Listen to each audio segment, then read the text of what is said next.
Hello students, स्वागत है आप सभी का मेरे इस channel Ved Prakash coaching centre में।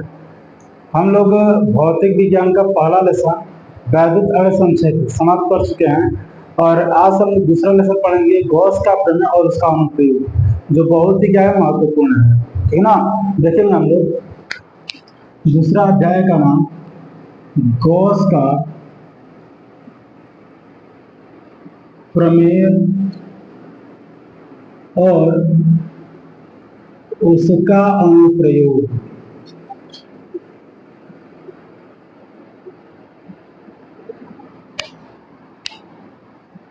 ठीक ना, चलिए तो ध्यान देते हैं हम लोग। इसको पढ़ने से पहले हम जानेंगे कि क्षेत्रफल सदिश होता क्या है। थोड़ा ध्यान दीजिएगा। पहला हेडिंग देंगे आप लोग क्या चीज, क्षेत्रफल सदिश। ठीक है, अब यहाँ पे समझेंगे क्षेत्रफल सदिश क्या होता है। तो आप लोग सदिश अदिश के बारे में आप लोग पढ़े होंगे। तो सदिश राशि किसे कहते हैं हम लोग, कि जिनमें परिमाण व दिशा क्या हो, दोनों हो, उसे हम क्या बोलते हैं, सदिश राशि। अदिश किसको बोलते हैं, तो जिनमें परिमाण की आवश्यकता होती है लेकिन दिशा की आवश्यकता नहीं होती, इसे हम क्या कहते हैं, अदिश राशि कहते हैं। ठीक ना। एक आपका प्रदिश भी होता है, और प्रदिश क्या होता है कि जिनमें परिमाण और दिशा दोनों की आवश्यकता नहीं होती है, इसे हम कहते हैं क्या चीज, प्रदिश राशि।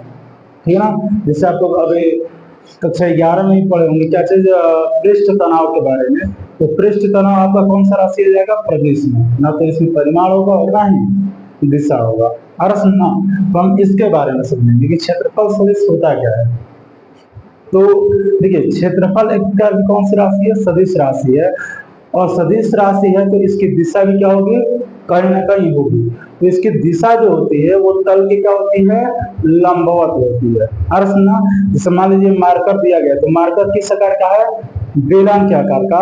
तो इसमें टोटल कुल कितने पृष्ठ है, 3 पृष्ठ। अब देखिए, इधर जो दिया गया ये भी आपका वृत्ताकार भाग है, इधर जो दिया गया ये भी वृत्ताकार भाग है, और ये वाला है वो पृष्ठ दिया गया। इन टोटल कितने पृष्ठ हैं, 3 पृष्ठ। तो यदि इस वाले पृष्ठ को हम लेते हैं, इसका एरिया वेक्टर किधर होगा, ठीक इसके लंबवत। हर सुनना, यदि इस एरिया को हम ले तो इसका एरिया वेक्टर किधर, इसके लंबवत। यदि इस एरिया को ले तो इसका एरिया वेक्टर इसके लंबवत। तो हम यहाँ पे लिखेंगे क्या, क्षेत्रफल एक सदिश राशि है जिसकी दिशा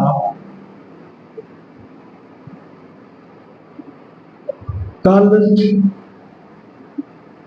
के लंबवत होती है। ठीक है, और थोड़ा सा आप समझेंगे। जैसे मान लो कि हम यहाँ पे कोई तल लेंगे, ये क्या है आपका, वो कोई तल है, इसका एरिया वेक्टर हम देखेंगे तो इसका एरिया वेक्टर कहाँ होगा, ठीक इसके लंबवत होगा। अरे सुनना, तो लंबवत हम बाहर दर्शा नहीं सकते हैं, इसलिए हम इसको किधर दर्शा दे रहे हैं, ऊपर की तरफ। तो ये हो गया आपका क्या चीज, एरिया वेक्टर। अरे सुनना, तो एरिया वेक्टर बराबर होगा क्या, तो ये हो जाएगा ए इंटू कैप एन। ठीक ना। कैप एन हम क्यों लगा रहे हैं, किसी भी आप राशि में कैप एन लगा दो तो वो सदिश राशि में क्या होती है, परिवर्तित हो जाती है। ठीक ना। कैप एन का मतलब होता क्या है, यहाँ पे लिख दे रहे हैं कि जहां कैप एन एक क्या है, एकांक सदिश है, एकांक सदिश है। ठीक है, तो इसको नोट कर लीजिएगा। चलिए अगले आइटम देखेंगे हम लोग, समतल कोण क्या होता है। ठीक है ना। तो ये हो गया आपका क्या चीज, समतल कोण। अब समझिए समतल कोण क्या होता है, कि जैसे मान लो यहाँ पे हमने वो क्या किया, वो वृत्त ले लिया, अरे सुनना, और किन्हीं 2 त्रिज्याओं द्वारा वृत्त का हमने क्या कर दिया, ये चाप निकाल दिया। अरे सुनना, ये आप लोग मैथ में ही पढ़े होंगे।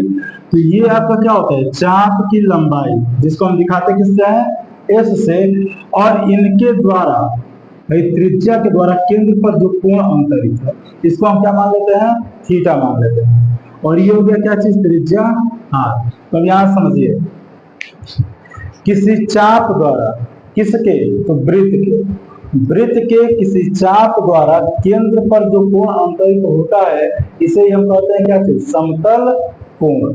और सुनना समझिए, भाई चाप द्वारा केंद्र पर जो कोण अंतरित हुआ है इसी कोण को हम कहते हैं क्या चीज, समतल कोण। ठीक है ना। जैसे समझिए इसका फिगर हम कैसे बनाएंगे, तो ये मान लीजिए ये आपका कोई वृत्त का क्या है, वो चाप है, और ये आपका क्या है, केंद्र है। अरे सुनना, यहाँ पे हो गया आपका थीटा, ये हो गया चाप एस, और इसकी त्रिज्या हो गई क्या चीज, 8। ठीक है। तो इसको परिभाषित कैसे करेंगे हम लोग, समझिए, किसी वृत्त के चाप द्वारा केंद्र पर अंतरित कोण, केंद्र पर अंतरित कोण क्या कहलाता है, समतल कोण कहलाता है। ठीक है।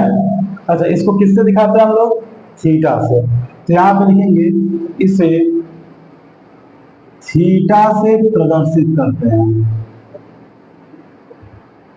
ठीक। अच्छा, कोण बराबर होता क्या है, तो कोण बराबर होता है आपका चाप बटाने त्रिज्या। ठीक है ना। कोण को किससे दिखाया गया है, थीटा से। चाप क्या है, चाप की लंबाई अब क्या माने हैं, एस माने हैं, तो ये हो जाएगा आपका क्या चीज, एस, और त्रिज्या हो गया आर। ये हो गया इसका क्या चीज, फार्मूला। ठीक है ना। अब हम यहाँ पे देखेंगे इसका कैसे अवकलन रूप। ठीक है ना। तो अवकलन हम करते किसका है, तो जिसके मान में क्या होता है, परिवर्तन होता है, उसका हम क्या करेंगे, अवकलन करेंगे। तो समझिए, मान लीजिए यदि हमें चाप की लंबाई बढ़ा दी, यहाँ से कर दे यहाँ तक, तो थीटा का मान में क्या हो जाएगा, परिवर्तन हुआ, त्रिज्या तो वही का वही रहेगा। या फिर हम थीटा ही बढ़ा दें तो चाप की लंबाई क्या हो जाएगी, बढ़ जाएगी। अर्थात परिवर्तन किसमें हो रहा है, चाप में और कोण में। त्रिज्या आपका सम वही रहेगा, इसमें कोई परिवर्तन नहीं होगा। तो हम यहाँ पे जब इसका अवकलन रूप लिखेंगे, अवकलन रूप, तो समझिए परिवर्तन किसमें हो रहा है, थीटा में और एस में, इसलिए केवल इसको हम क्या करेंगे, अवकलन रूप में लिखेंगे। ये हो गया आपका क्या चीज, अवकलन रूप। ठीक है ना। अच्छा, ये जो था ये थोड़े से चाप के लिए हम निकाले हैं। ठीक ना। यदि पूरा चाप के लिए हम निकाले तो कुल के लिए क्या करना पड़ेगा, हमें समाकलन करना पड़ता है। समाकलन का मतलब क्या होता है, कुल योग, यानी कुल आपका निकल जाएगा। तो यहाँ पे देखेंगे यदि दोनों पक्षों का हम समाकलन करें तो ये होगा डी थीटा और ये हो गया डी एस अपान आर। ठीक है ना। और यहाँ पे समझिए, यहाँ पे कुछ नहीं तो हम क्या मानेंगे, एक मानेंगे, और एक का समाकलन हम जिसके सापेक्ष करेंगे, यानी थीटा के सापेक्ष कर रहे हैं तो थीटा, एक्स के सापेक्ष करेंगे तो एक्स, डब्ल्यू के सापेक्ष करेंगे तो डब्ल्यू। यहाँ पे थीटा के सापेक्ष कर रहे हैं तो आप क्या लिखेंगे, थीटा। अब देखिए आर में तो परिवर्तन हो नहीं रहा है, इसलिए आर को बाहर। अच्छा, अब एक चीज यहाँ पे समझिए, अरे आपका क्या है, चाप है, और हम कुल निकालना है। तो कुल यदि मान लीजिए इसको हम ऐसे मिला दें तो ये क्या है, तो वृत्त की परिधि है, और वृत्त की परिधि होता क्या है, तो 2 पाई आर। तो आर से आर खत्म, तो थीटा बराबर हो गया क्या चीज, 2 पाई। ये हो गया आपका क्या चीज, समतल कोण। आ रहा समझ में। अच्छा, ये एक प्रकार का कोण है, तो इसका मात्रक आप लोग जानते हैं। इसका मात्रक क्या होता है, रेडियन होता है। ठीक है। चलिए इसको थोड़ा नोट कर लीजिएगा। चलिए अगले दिन देखेंगे हम लोग घन कोण के बारे में। समझिए घन कोण क्या है। देखिए समतल कोण क्या था, तो वृत्त के किसी छोटे चाप के द्वारा बनाया गया कोण था। ठीक है ना। और घन कोण में क्या होता है, इसमें कोई गोलीय पृष्ठ लेंगे हम लोग। अरे समझना, तो जैसे मान लीजिए कि आपका क्या है, कोई गोला है। ठीक है। और इस पर हम कहीं छोटा सा क्या कर रहे हैं, भाग ले रहे हैं, पृष्ठ ले रहे हैं, और इस पृष्ठ के कारण जो केंद्र पर कोण अंतरित होगा, इसी कोण को हम कहते हैं क्या से, घन कोण। समझिए, गोलीय पृष्ठ के किसी एक पृष्ठ के कारण केंद्र पर जो कोण अंतरित होता है उसे हम क्या कहेंगे, घन कोण कहते हैं। एक बार समझिए, गोलीय पृष्ठ के किसी पृष्ठ के कारण केंद्र पर जो कोण अंतरित होता है उसे हम क्या कहते हैं, घन कोण कहेंगे। और इसे दिखाते हैं किससे हम लोग, ओमेगा से, ठीक है ना। तो ये हो जाएगा क्या चीज आपका, ओमेगा। और ये इस पृष्ठ का एरिया हम मान लेते हैं कितना, ए, और इसकी त्रिज्या हम मान लेते हैं क्या चीज, आर, ठीक है ना। तो परिभाषा क्या लिखेंगे हम लोग, किसी गोले के पृष्ठ के कारण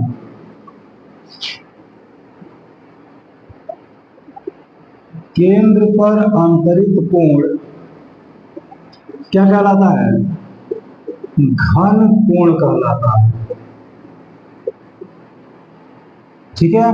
और इसे किससे दिखाते हैं हम लोग, तो इसे ओमेगा से प्रदर्शित करते हैं, ठीक है। अब देखिए, यदि इसका हम फार्मूला लिखें तो घन कोण इज इक्वल टू होता है क्या चीज, ध्यान दीजिएगा, क्षेत्रफल बटा में त्रिज्या का स्क्वायर। अर्थात इसको हम लिख क्या सकते हैं कि ओमेगा इज इक्वल टू ए और बटा में आर स्क्वायर। तो ये हो गया आपका क्या चीज, फार्मूला, ठीक है ना।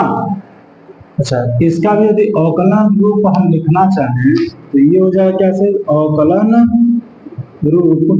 अब इसमें भी बताइए, जैसे हम लोगों को वृत्त लिए थे तो उसके त्रिज्या के मान में कोई परिवर्तन नहीं हो रहा था, उसी प्रकार इसके ये भी क्या है, प्रकार की त्रिज्या है और त्रिज्या के मान में कोई परिवर्तन नहीं होगा। समझिए, यदि पृष्ठ हम इतना लिए तो घन कोण आपका ओमेगा है, यदि पृष्ठ को थोड़ा बढ़ाएंगे तो घन कोण क्या होगा, थोड़ा सा बढ़ जाएगा। अरे सुनना, यदि पूरा पृष्ठ लें तो घन कोण और क्या हो जाएगा, बढ़ जाएगा। यानी कि परिवर्तन किसमें हो रहा है, देखिए एरिया में यदि परिवर्तन कर रहे हैं ओमेगा में परिवर्तन हो रहा है, ओमेगा में परिवर्तन करेंगे तो एरिया में परिवर्तन होगा। तो हम केवल अवकलन उसी का करेंगे। तो ये हो जाएगा क्या चीज, D omega is equal to D A upon R square, ठीक है। अब जैसे उसमें हम कुल के लिए निकाले तो कुल पृष्ठ के लिए, इसमें भी क्या करेंगे, हम कुल पृष्ठ के लिए निकालेंगे। और कुल के लिए आपको बताया गया कि क्या करेंगे हम लोग, समाकलन। तो इसका भी हम क्या करेंगे, समाकलन करेंगे।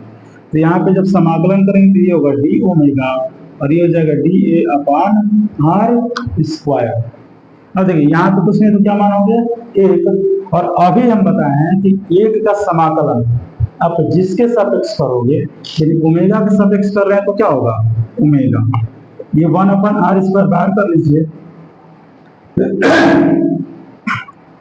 ठीक है। और एरिया हमें निकालना, तो एरिया कुल का निकालेंगे और कुल हमने क्या माना है, गोला माना है।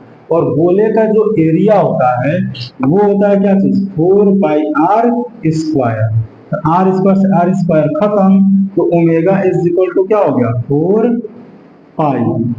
तो एक गोलीय पृष्ठ के लिए घन कोण का मान कितना होगा, 4π के बराबर, ठीक है ना। इसका मात्रक देख लेते हैं। तो इसका जो मात्रक होता है वो होता है क्या चीज, स्टेरेडियन, ठीक है। तो ये है आपका घन कोण के बारे में, ठीक है, नोट करिएगा। चलिए अगले आइटम देखेंगे हम लोग वैद्युत फ्लक्स के बारे में, ठीक है ना। ये हो गया वैद्युत फ्लक्स। तो समझिए वैद्युत फ्लक्स क्या होता है, आप लोग पिछले चैप्टर में बल रेखा के बारे में पढ़े, ठीक है ना। तो जैसे मान लीजिए हमने कोई वो तल ले लिया, ठीक है। तो इस तल से गुजरने वाली जो बल रेखाओं की संख्या होती है, इन्हीं को हम क्या कहते हैं, वैद्युत फ्लक्स। ये समझिए हमने यहाँ पे ऐसे कोई तल रख दिया, ठीक है ना। अब इस तल से जितनी बल रेखाएं गुजरेंगी उनकी संख्या को ही हम कहते हैं क्या चीज, वैद्युत फ्लक्स। अरे सुनना, तो देखिए परिभाषा कैसे लिखेंगे, किसी तल से गुजरने वाली बल रेखाओं की संख्या को वैद्युत फ्लक्स कहते हैं, ठीक है। और इसे दिखाते किससे हैं, तो लिख लेंगे यहाँ पे, इसे फाई से प्रदर्शित करते हैं। अब देखिए बहुत लोग क्या करते हैं, इसे ये वैद्युत क्षेत्र है इसलिए इसको हम फाई ई से भी दिखाते हैं। बहुत लोग क्या करते हैं, फाई ई से प्रदर्शित करते हैं। चुंबकीय क्षेत्र आएगा, चुंबकीय फ्लक्स, तो वहां पे फाई बी लिख दिया जाएगा। अर्थ मत, इसमें कोई दिक्कत नहीं है, अब केवल फाई भी आप लिख सकते हैं, ठीक है। चलिए अब इसके हिसाब से देखा जाए तो इसका जो फार्मूला होगा वो होता है फाई बराबर क्या चीज, ए इंटू ए। ये आपका होगा क्या चीज, वैद्युत फ्लक्स का फार्मूला। अर्थ समझना। अब यहाँ पे थोड़ा एक चीज हम लिखेंगे नोट में, जैसे मान लीजिए है कोई तल है, ठीक ना, तो इसका एरिया वेक्टर किधर होगा, इसके लंबवत, तो लंबवत हम दर्शाएंगे नहीं इसलिए इसका एरिया वेक्टर किधर हो जाएगा, ऊपर की तरफ हम दर्शा दे रहे हैं, ठीक ना। अब मान लीजिए कि यदि कोई बल रेखा इससे थीटा कोण पर गुजरे, अरे सुनना, जैसे कोई बल रेखाएं हैं वो एरिया वेक्टर के साथ क्या करती है, थीटा कोण बनाती है, तो उस स्थिति में देखिए यहाँ पे लिखेंगे यदि बल रेखा क्षेत्र से थीटा कोण पर हो तो क्या हो जाएगा, फाई बराबर होता है ई ए कॉस थीटा, ठीक है। ये हो गया आपका क्या चीज, वैद्युत फ्लक्स। अच्छा 11 में आप लोग एक फार्मूला पढ़े होंगे कि vector A into vector B बराबर ए बी कॉस थीटा। तो यदि हम तुलना करें, देखिए ए के स्थान पे ई है और बी के स्थान पर ए है, तो इस हिसाब से हम देखें तो फाई बराबर क्या हो जाएगा, vector E into vector A. ये हो गया आपका क्या चीज, फार्मूला। तो इससे भी देखिए आप एक वैद्युत फ्लक्स का परिभाषा निकाल सकते हैं। ये आपका क्षेत्रफल सदिश है और ये क्या है, वैद्युत क्षेत्र है। और डॉट प्रोडक्ट का मतलब आपको 11 में पढ़ेंगे क्या चीज, अदिश गुणन। अरे सुनना, तो हम यहाँ पे बोल सकते हैं कि वैद्युत क्षेत्र व क्षेत्रफल सदिश के अदिश गुणन को हम क्या कहते हैं, वैद्युत फ्लक्स कहते हैं। एक बार और सुनेंगे, वैद्युत क्षेत्र व क्षेत्रफल सदिश के अदिश गुणन को हम क्या कहते हैं, वैद्युत फ्लक्स कहते हैं। अरे सुनना, चलिए अब इसका सब मात्रक और विमीय सूत्र देखेंगे हम लोग, थोड़ा सा ध्यान दीजिएगा।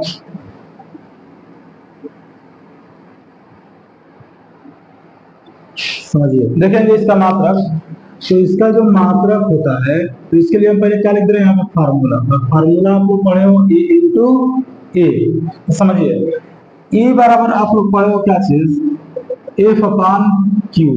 और एफ आपका क्या है, बल है, और बल का जो मात्रक होता है वो होता है क्या चीज, न्यूटन। और ये आवेश है और आवेश का मात्रक आप लोग पढ़ा है क्या चीज, कूलाम। तो ई का जो मात्रक होगा वो होगा न्यूटन प्रति कूलाम। और ये ए आपका क्या है, एरिया, और एरिया का क्या होता है, तो मीटर स्क्वायर। इसलिए इसका मात्रक जो होगा ये हो जाएगा न्यूटन मीटर स्क्वायर प्रति कूलाम, ठीक है ना। अब इसका थोड़ा विमीय सूत्र देखते हैं, विमीय सूत्र। तो विमीय सूत्र क्या होगा समझिए, ये न्यूटन किसका है, बल का, और बल का विमीय सूत्र होता है mLT पर माइनस 2। ये आपका मीटर है, और मीटर एक प्रकार की क्या है, दूरी है, लंबाई है, और इसको हम दिखाते हैं किससे, विमीय सूत्र में L से। तो ये हो जाएगा L स्क्वायर और प्रतिमान बटा, और कूलाम आप लोग पढ़े हो क्या चीज, AT। अब इसको भी हम कहाँ भेजेंगे, ऊपर भेजेंगे। तो ये जो है ये हो जाएगा m, l पे देखिए यहाँ पे एक घात, यहाँ पे दो घात, तो कितना घात, 3 घात, और t पे माइनस 2, और ये ऊपर चला जाएगा तो इस पे भी क्या है, 1 घात, और ऊपर जाएगा तो -1, और -1 और -2 कितना हो जाएगा, 3, और a को यदि ऊपर करें तो a पर -1। तो ये है वैद्युत फ्लक्स का क्या चीज, विमीय सूत्र। नोट कर लीजिए। चलिए अगले हेडिंग देखेंगे जो बहुत ही महत्वपूर्ण है, गॉस का प्रमेय। हमेशा लगभग 2 नंबर में पूछ दिया जाता है, ठीक ना। तो यहाँ पे समझेंगे हम लोग गॉस का प्रमेय।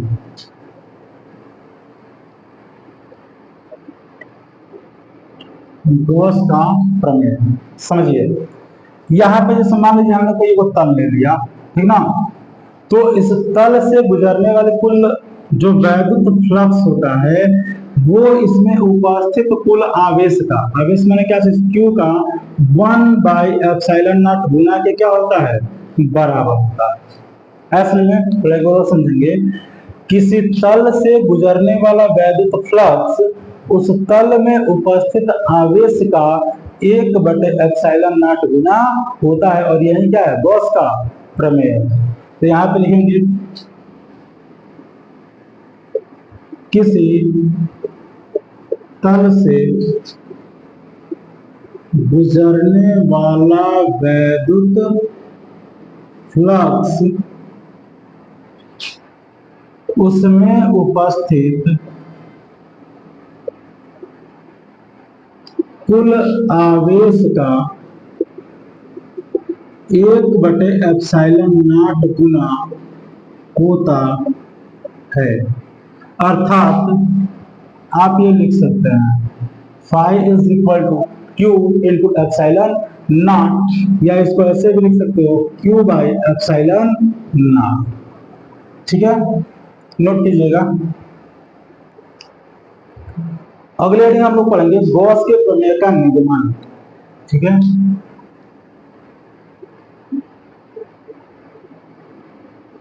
गॉस के प्रमेय का निगमन समझिए।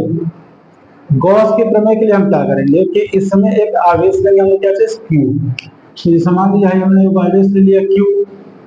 अब एक चीज यहाँ पे समझेंगे कि जो गॉस का प्रमेय होता है वो एक बंद पृष्ठ के लिए कार्य करता है। बंद पृष्ठ मैंने कहा कि किसी गोले के अंतर्गत हो, चाहे किसी घन के अंतर्गत हो, चाहे घनाभ के अंतर्गत हो, चाहे बेलन के अंतर्गत हो। आ रहा समझना। तो जो गॉस का प्रमेय होता है वो एक बंद पृष्ठ के अंतर्गत क्या करता है कार्य करता है। तो इस आवेश को हम क्या करेंगे एक बंद पृष्ठ के अंतर्गत मानेंगे। तो हम मान लेंगे कि ये क्या है आर त्रिज्या के एक बंद गोलीय पृष्ठ के अंतर्गत क्या किया गया है इसको रखा गया है। अच्छा, एक चीज यहाँ पे और समझ लीजिएगा, ये जो हम बंद गोलीय पृष्ठ बनाते हैं इस पृष्ठ को कहते हैं गाउसियन पृष्ठ। क्या कहते हैं गाउसियन पृष्ठ। अब यहाँ पे समझिए, ये जो गोलीय पृष्ठ आप लिए हो तो इसका कहीं भी आप एक तल लेंगे तो उसका जो एरिया वेक्टर होगा वो उसके एरिया वेक्टर क्या होता है लंबवत होता है। जिससे आप समझिएगा यहाँ पे मान लीजिए कि हम ये वाला तल ले लें। अरे सुनो, यहाँ एरिया वेक्टर देखे तो इसके कहाँ लंबवत, और यहाँ पे हमने लिया है धन आवेश तो इसके कारण जो वैद्युत क्षेत्र होगा वो किधर बाहर को। या फिर देखिए यहाँ पे यदि हम एरिया तल ले लें तो एरिया वेक्टर किधर इसके लंबवत, और वैद्युत क्षेत्र किधर होगा क्योंकि घन आवेश लिया गया है तो वैद्युत क्षेत्र भी इसके बाहर। तो इन दोनों की दिशा क्या है समान, और जब दिशा समान होगा तो इनके बीच का जो एंगल होगा वो कितना 0। अरे समझना। तो माना में हम क्या लिखेंगे कि माना प्लस क्यू आवेश आर त्रिज्या के एक बंद गोलीय पृष्ठ में क्या किया गया है रखा गया। ठीक है ना।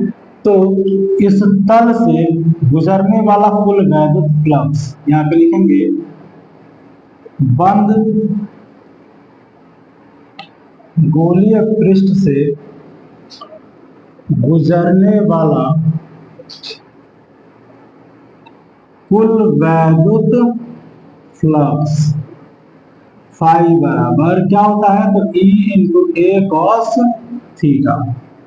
अब देखिए यहाँ पे थीटा का मान अभी निकाला गया कितना 0, और आप E का फार्मूला पढ़े पहला सेक्शन देखिए E इज इक्वल टू क्या होता है तो 1/4πε0 into Q by R square, और यही मान हम यहाँ पे क्या करेंगे रखेंगे। ये हो गया 1/4πε0 into Q by R square.